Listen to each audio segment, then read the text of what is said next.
Good evening all, how are we? Right, this evening we're not carving skulls, I'm looking for amber. I've ventured out into the wastes. It's about 7 o'clock, so nice early start on this one. This place I haven't been yet, so I'm hoping it will yield some results, but you never really know. We've had a very high tide this afternoon. Mid-afternoon it came up about as close to the top as it's ever going to get without a storm surge pushing it, so hopefully that'll be just enough to push 1 or 2 pieces of amber up onto the high tide line, which is what I'm going to walk today and see what I can find scattered about. Hopefully, so I'm having a cup of tea as always, and I've not been out much lately. I haven't done many trips amber hunting because it's more of a wintertime game. I tend to enjoy that in the winter months, so that's not good. Torch switched itself on in the bag, so that could be knackered already. A lot of people ask me about my torches. What sort do I need? How much do I pay? Where do I get them? To be honest, they all pretty much do the same thing. UV torch, cheapest chips on Amazon. Some work better than others, but they all pretty much show up amber. So yeah, I don't think it's about the torch. It's more about where you look and how you look. So by all means, get yourself a torch, have a look. But what's hype is entirely up to you. How much do you want to spend? So a better torch won't find you more amber. That's what I'm trying to tell you. So yeah, make up your own minds. And it's not worth spending a fortune on them because none of them last that long. I usually buy a rechargeable one that saves batteries. So that saves the environment, but I'm not sure how much that's true. I think charging a battery is charging a battery. So there's less wastage at the end of the day, but not much. Anyway, we'll finish my tea, suit up, and hop over there and have a look. It's quite busy tonight. There's people about, but it's Friday night, which is to be expected. You get fishermen, people drinking, people walking on the beach, all sorts, to be honest. These car parks are not a place you want to hang about late at night on a Friday. So I'm down on the Suffolk coast. It's about as much as I want to pinpoint you, really. I try not to give away my locations, because if I find good, I might come back here next week and find a dozen people on my patch, which has happened. So yeah, I tend to keep locations on the down low now, simply because I've put in the legwork to find these places, so I ain't going to tell people for nothing where they are. I have done, and they'll go out there and find the amber before I do. So yeah, play a little more cards up my sleeve these days. Right, what do we need? Torches, stick, just in case we run into any unfriendly devices, which is unlikely, but it does happen. I've been chased by dogs in the dark. I know it's not fun, I can tell you. Half the time when it gets there it's about that big, but they often sound a hell of a lot bigger when they're running along the shingle. So I tend to go prepared. Not that I'd hurt an animal, but I've got a dog clamped onto my knackers. He's going to toast the sharp end of my stick, basically. We're going to have a falling out at that point, as will the owner. So I did carry a pole and some snacks, drink, which is vital. These are troubled times. You must stay hydrated.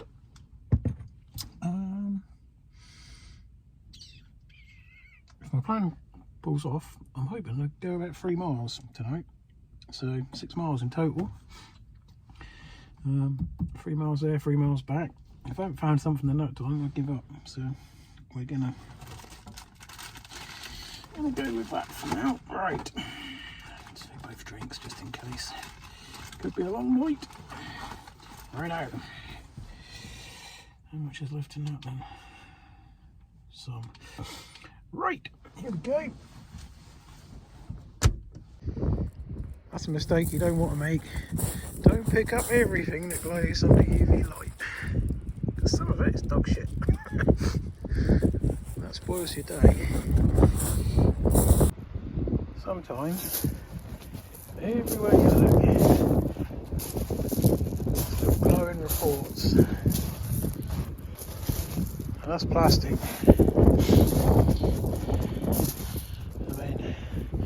Pick up as much as I can, but it gets to the point where you're going to spend all night tidying the beach and not finding any amber. But a lot of this I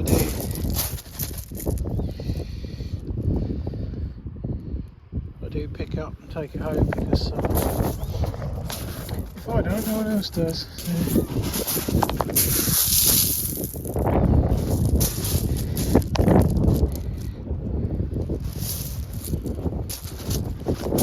There is amber here amongst it, that's the problem. Stop and second check every now and then it gets a piece of amber. Every now and then one that's just the right colour.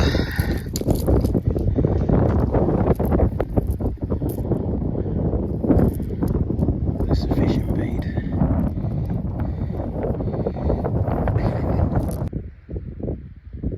Tennis ball fluff there, which is very common in this part.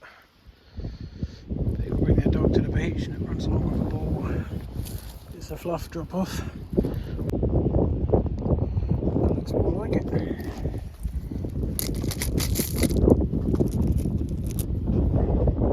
it feels straight away. It's got that feel of amber about it. It's warm.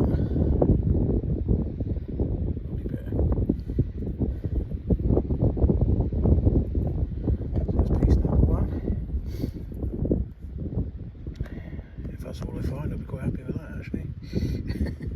But we'll keep looking.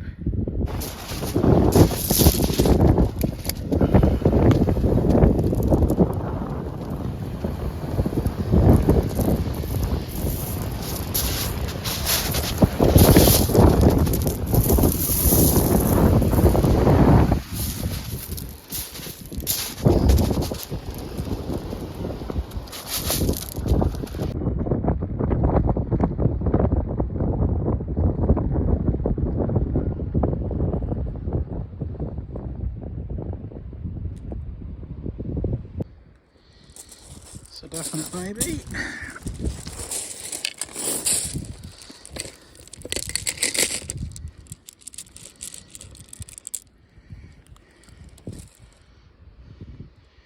It's a very white bit if he is. Beautiful.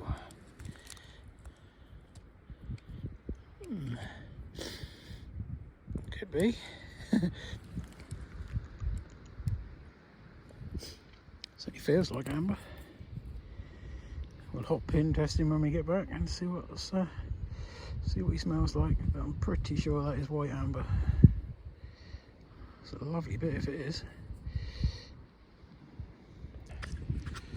Time for a change of batteries before we head back.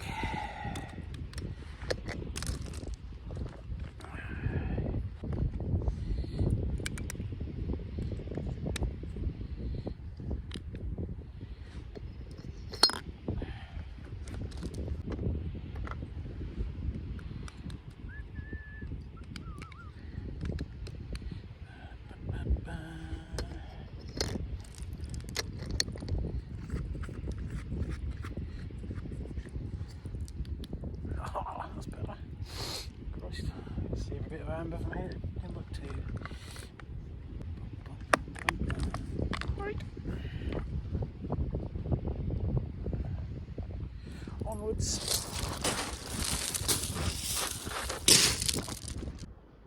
That's got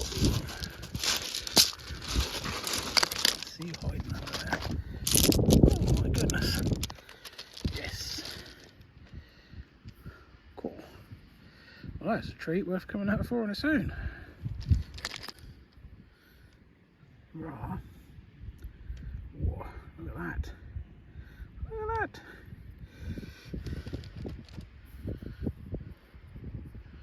beauty. Get him under the light in the van, have a proper look, but that is a classy little chunk. Nature gift. Here's another thing you're going to see a lot of. It looks like amber, but it isn't amber. These little buggers. Believe it or not, that's a pistachio nut.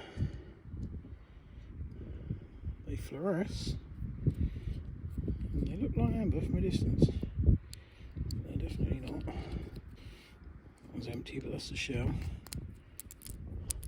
And for some reason, there's always pistachio nuts all over the beach.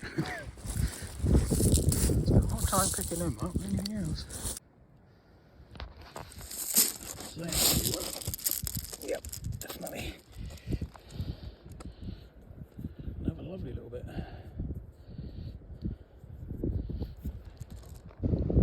Bloody hell, that's a bit. We're laughing. Oh, it looks like it.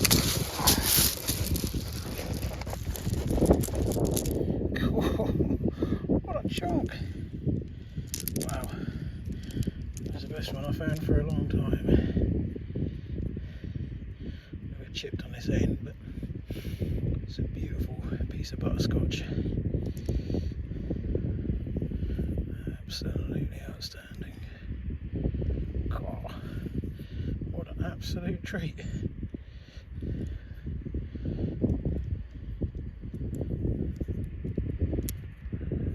Beautiful.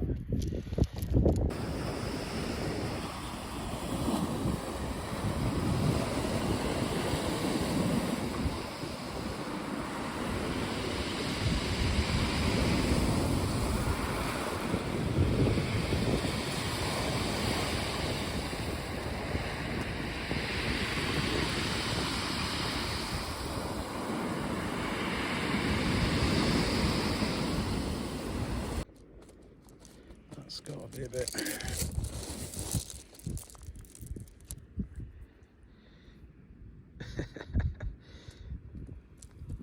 What a beauty.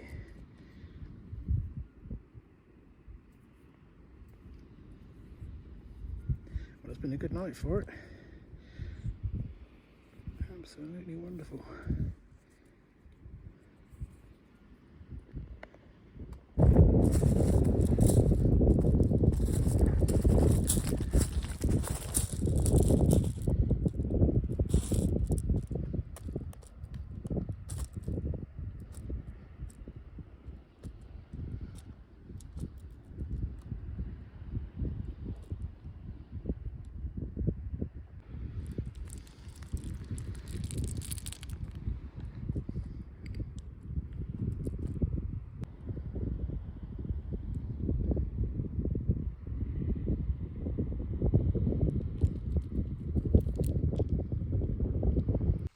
Wow.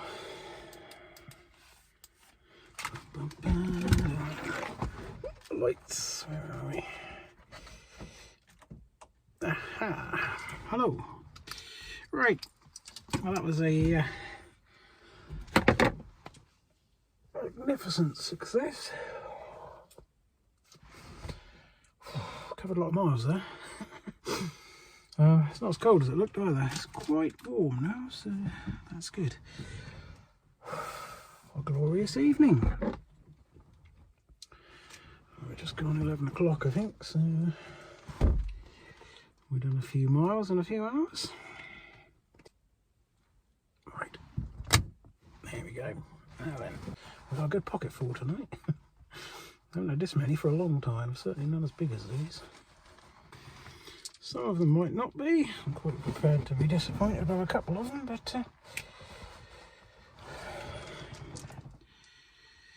that's the only one I'm not really sure of. But there it could be. But some of them are absolute. Oh, you can't really see it in this light, but absolute beast. A couple of really nice ones. Nice white bit. So 1, 2, 3, 4, 5, 6, 7 definite on that one. I'm gonna check.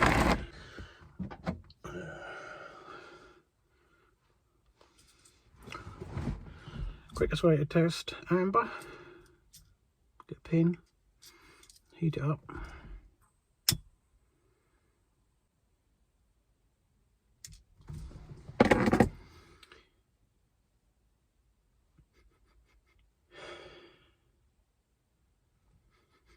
Right, well, it is a substance we call copal, which basically is amber, but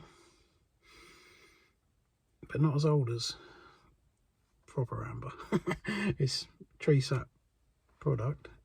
It has solidified, basically fossilized, but it's hundreds of thousands of years rather than millions of years, so it's not quite ready yet, which leaves it a little bit sticky. When you drill them, they come up on the drill bit and they often split, but yeah, got a few pieces of that on my necklace that survived, but generally they're not good for working with. Some of these are absolutely magnificent. Yeah, that's a white piece in the Baltic. That was known as Royal Amber, and that was the stuff that made the purest oil and was reserved for higher purposes, but highly thought after.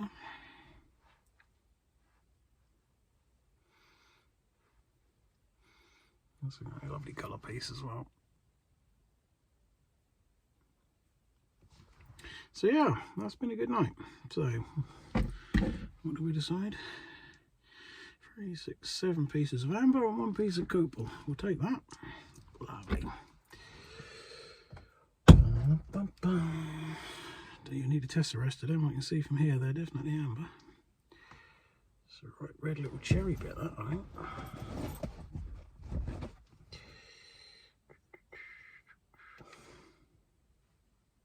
Yeah, look at the colour of that. Absolute blinder. Once I started picking up amber though, I realised why.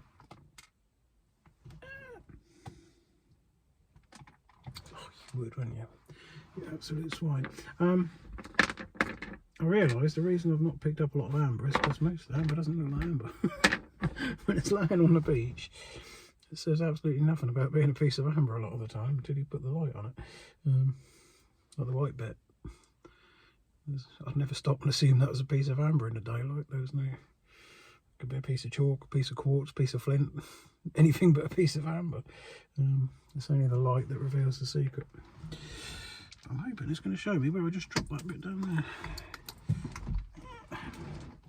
There he is. Come here, you bugger. Go roast. There we go. Lovely. Safely back in the dashboard. So, if you see what else we caught. Plastic gubbins mostly. One thing I will just have a show of you. Put him in there, where'd he go? That annoys the hell out of me. That's fishing line. Miles of the stuff. But that's not just a broken piece, it's snapped and drifted off and washed up. That's fair enough, it happens when you're fishing. That's been deliberately coiled and bundled like that, wrapped and bundled, and then just left in the shingle. A bugger's belief, you know. You stop and talk to fishermen and they follow it. Oh, there's no fish, the bloody seals have eaten them all, the cormorants have eaten them all, the otters have eaten them all. They're always banging on about all these things that are destroying the fish and killing them off and stuff. And I think if a fisherman can't look after the environment he's supposed to be warden of, there's something seriously wrong. You can tell when you talk to them and they start talking about, oh, bloody seals have eaten all the fish. You think, well, that's not how it works, bro. If there's an excess of apex predators, there's a lot of fish. Because as soon as there's no fish, the predators are gone. Then I see them doing stupid things like that, you know. They come past with these bloody great trolleys on blow up tyres. They're carting tons of equipment down, tents, lanterns, barbecues, all of it. You tell me they can't put that in there and cart it back again. It just makes no sense. But night after night after night, I'm picking up reams and reams of bloody fish hooks. There was 3 hooks on this bit. I've taken them off and put them somewhere safe, but they were, you know, that's a death trap. Seals, birds, anything goes near that, that's a death sentence. And they're leaving them everywhere. I mean, what's that cost? For starters. And they're just chucking them about, leaving them on the beach. It makes no sense. Stop it. If you're going to go fishing, bloody well clear up after yourselves. Got nothing against fishermen, nothing against fishing, but I just see them doing really stupid things. I don't fish myself. I have done when I was a kid, but I don't know. It doesn't appeal to me now. I think if I can get through life without altering the course of someone else's, that's how I'm going to do it. So yeah, I don't know what that is. It glowed up. It makes your heart stop. You're thinking, oh Christ, that's a big bit. But it's just some sort of plastic gubbins. It's been in a fire at some point and melted. Maybe a plastic bottle, or it could be anything. No way of telling. A lot of wax tonight. These don't know what it is really. It's like candle wax, but I find a lot of it. Stuff off a boat, probably. I don't know. But there seems to be quite a lot lying about. Various bits of plastic.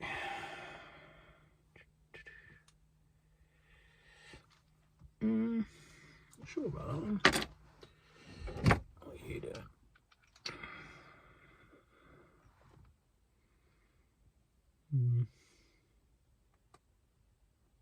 Crumbly plastic, I'll call that. Old fishing line. Yeah, that.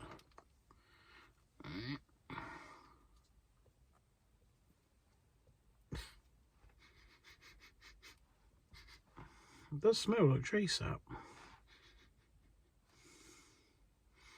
It could be. Just a modern bit that's drifted in. I mean, yeah, it smells just like pine sap, but it's definitely nowhere near fossilised, so it's not what we're looking for. Little bits of crumbly plastic. Back of somebody's head there, looks like a minion or something like that. Ever so many little beads, which again come off the fishing line. So little bits like that I can understand, you know, you get tackle breaks and stuff getting washed up again, more of them little beads. But when I find great big birds' nests of fishing line all tied up in a bundle and just tossed on the shores,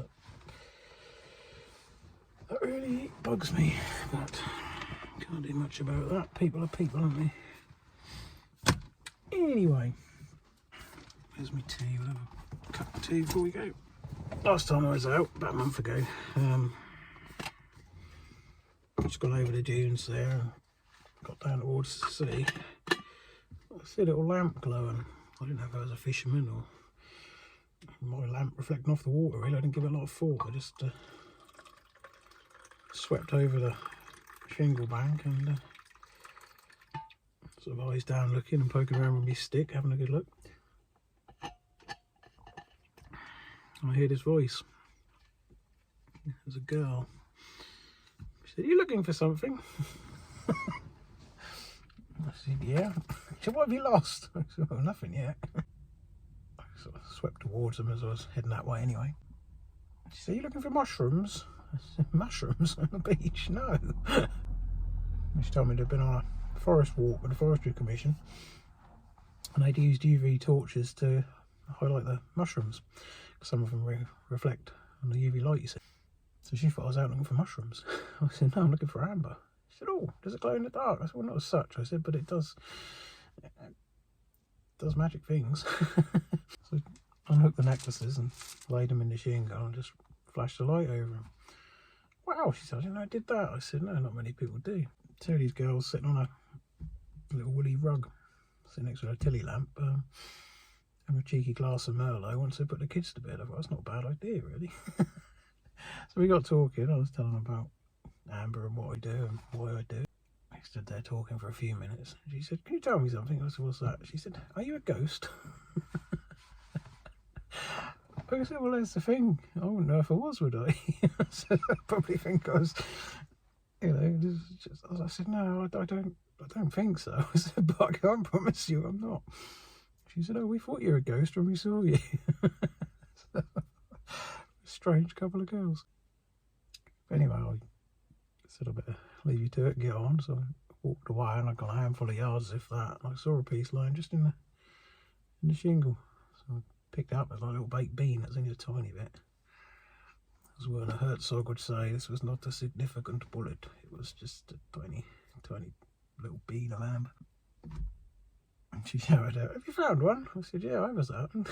So I walked back. I said, here you go. And she put her hand out and I passed her this little piece of amber. When she went to give it back, I said, no, you can keep that. She said, are you sure? I said, well, tomorrow morning. I said, you can check your pockets. If it's still there, you would know this was real. And with that, I turned and left them to it. So they're probably still wondering if it was some violet spectre sweeping the dunes at night. Whether just some mad old git out there stomping about with a stick. But yeah, they found it quite amusing, and I certainly did. It's quite nice. You never know who you're going to meet out here. I've met people dead of night, early hours of the morning, and people you meet out here doing silly things at night are some of the most interesting people you can ever meet. Yeah, as long as they're not fishing, we get on alright. I find the fishermen really difficult. Oh yeah, you walk past, go, evening, nothing. Not interested. Sodgy then. One or two stop and have a chat. Some are really interested old boys, in fairness, but a lot of the time they're just not interested in anything other than the fish, if that. Probably just getting away from the missus. The other thing that annoys me of fishermen, you walk them past and they've got these bloody torches, like 1 billion lumens, and the whoosh, it's like being cut in half by a laser beam. They've got to shine a bloody torch on you every time, and they're not just have a look and then go.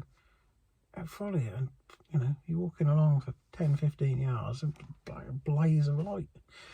When you piss off, I've got a secret weapon I use. I'll use that one.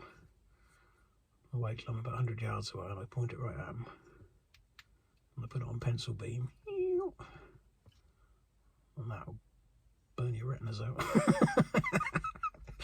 So I get about 200 yards or so away and I give them one of them and poof. You hear them shouting, yay. Turn off your light then.